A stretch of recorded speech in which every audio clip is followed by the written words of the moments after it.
सर्वप्रथम सर्वांना श्री स्वामी समर्थ. फक्त एकाच रात्रीत तुमची आवडती व्यक्ती तुमच्यासाठी नक्कीच वेडी होऊ शकते. आजचा जो उपाय आहे हा अतिशय सुंदर आहे आणि हा उपाय कोणीही स्किप करू नका. जर तुमचा पार्टनर किंवा तुमची आवडती व्यक्ती खरंच तुम्हाला काही दिवसांपासून फोन नाही करत किंवा तुमच्या कॉन्टॅक्टमध्ये नाही, बऱ्याच दिवसापासून तुम्ही खूप खूप एकमेकांना जवळून ओळखत होतात, परंतु आता काही दिवसांपासूनच तुम्ही एकमेकांपासून लांब झालात. आता अशा लोकांसाठी आजचा जो उपाय आहे हा अतिशय सुंदर आहे.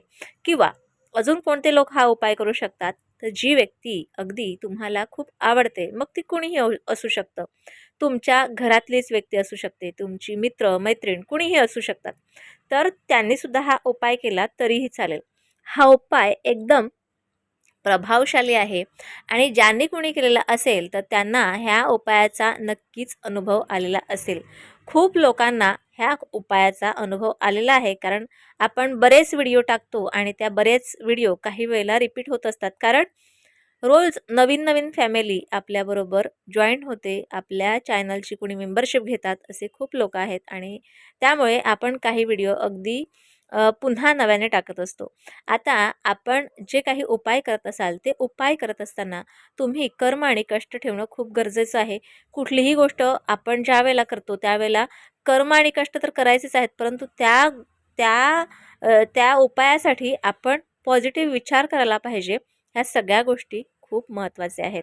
आता काय करायचं बघा, तुमची आवडती व्यक्ती, मी उदाहरणार्थ देते, की तुमचा एखादा प्रियकर किंवा प्रियकरीण आहे आणि तुमच्यापासून खूप लांब गेलेली आहे. ती व्यक्ती आधी तुमच्याशी खूप छान वागते किंवा तुम्हाला त्या व्यक्तीकडून काय पाहिजे, काय एक्सेप्ट तुम्ही करू शकता. म्हणजे तुम्ही ती व्यक्ती तुमच्यासाठी काय आहे, काय बोलायला पाहिजे त्या व्यक्तीने तुमच्यासाठी, ते तुम्हाला लिहायचं आहे. सर्वात पहिले त्या व्यक्तीचं एखाद्या अ, एका पेपरवर तुम्हाला ब्लू रंगाच्या पेनाने किंवा लाल किंवा पिंक कलरच्या पेनाने, मग ग्लिटर असेल तरीही चालेल, पण जर नसेलच तर ब्लू रंगाचा पेन इंक असेल ती वापरली तरी चालेल. आता काय लिहायचं, तर त्या पार्टनरचा सगळ्यात पहिले नाव लिहायचा.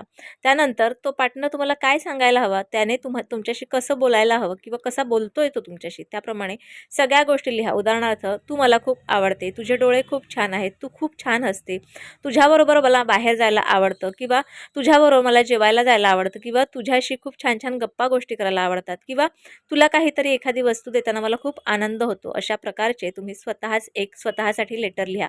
जणू काही त्या व्यक्तीने तुम्हाला लेटर लिहिलंय, जे तुम्ही वाचता. म्हणजे त्या समोरच्या व्यक्तीने तुम्हाला एखादा लेटर पाठवलाय आणि तुम्ही खूप हशी-खुशीत तो हा लेटर वाचता. अशा पद्धतीने स्वतःलाच तुम्ही लेटर लिहा.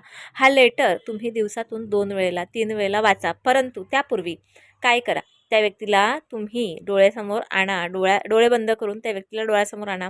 ती व्यक्ती तुमच्याशी छान छान गप्पा मारते, छान छान बोलते. तुम्ही बाहेर गेलात, तुम्ही शॉपिंगला गेलात, तुम्ही कॉफी प्यायला गेलात, तुम्ही नाश्ता करायला गेलात किंवा तुम्ही कुठेतरी एखाद्या पार्कमध्ये बसल्यात. अशा पद्धतीने तुम्ही स्वतः आधी व्हिज्युअलाइज करा आणि त्यानंतर हे लेटर वाचायला सुरुवात करा. हे लेटरमध्ये तुम्ही जे लिहिलंय ते तुम्हाला दिवसातून 2 वेळेला तरी वाचायचं आहे. वाचल्याच्या नंतर हा जो लेटर आहे हा फोल्ड करून तुम्ही तुमच्या पिलो कवरमध्ये ठेवू शकता. आता हा उपाय किती दिवस करायचा, किती दिवस हे वाचायचं बघा. जोपर्यंत तुम्ही चित्त एकाग्र करून ह्या सगळ्या गोष्टी करत नाही, तोपर्यंत युनिव्हर्स तुम्हाला काहीच देणार नाही. कारण युनिव्हर्स तेच देतं जे तुम्ही युनिव्हर्समध्ये सोडत असता. आता तुम्ही हा जो उपाय आहे हा एकदम व्यवस्थितपणे करा. जोपर्यंत ती व्यक्ती तुम्हाला फोन करत नाही, तुम्हाला मेसेज करत नाही किंवा पुन्हा तुमच्या टचमध्ये येत नाही, तोपर्यंत हा लेटर तुम्ही काढून रोज वाचायचा आहे. ह्याला कुठल्याही प्रकारचा खर्च लागत नाही किंवा जास्त वेळही वाया जात नाही. परंतु जे काही होईल ते तुमच्या फायद्यासाठी होईल. आता लेटर कुणासाठी लिहायचं? अशाच व्यक्तीसाठी लिहा. अशाच व्यक्तीकडून जे काही पाहिजे असेल ते लिहा, जी तुमच्या हितासाठी आहे, जे तुमच्या हितासाठी आहे, तुमच्यासाठी चांगली ती व्यक्ती आहे, अशाच व्यक्तीसाठी लिहा. चुकीच्या कामासाठी कुठलाही उपाय करू नका. तर आजचा छोटासा उपाय ज्यांना कुणाला हवा असेल त्यांना व्हॉट्सअपला जाऊन शेअर करा. तुम्हाला कसा वाटला मला नक्की कळवा आणि व्हिडिओ आवडल्यास लाईक, शेअर, सबस्क्राईब मात्र जरूर करा. पुन्हा भेटूया अशाच एका नवीन व्हिडिओसोबत, नवीन विषयासोबत. तोपर्यंत सर्वांना श्री स्वामी समर्थ.